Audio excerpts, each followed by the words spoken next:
Hi, welcome to another edition of Hands On. Today I've got a very interesting hack for you. We're going to convert the Jimny and equip it with a wireless charger, and that too under 5 minutes. Don't believe it? Let's go.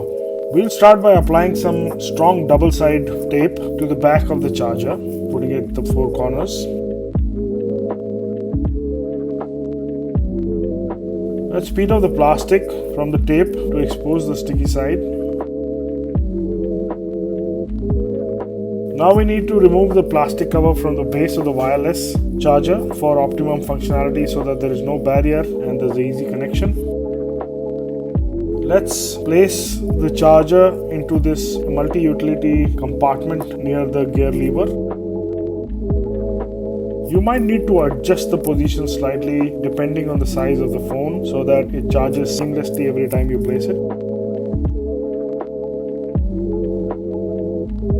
Now let's connect the USB cable to the 12-volt power supply socket and presto, you're all set.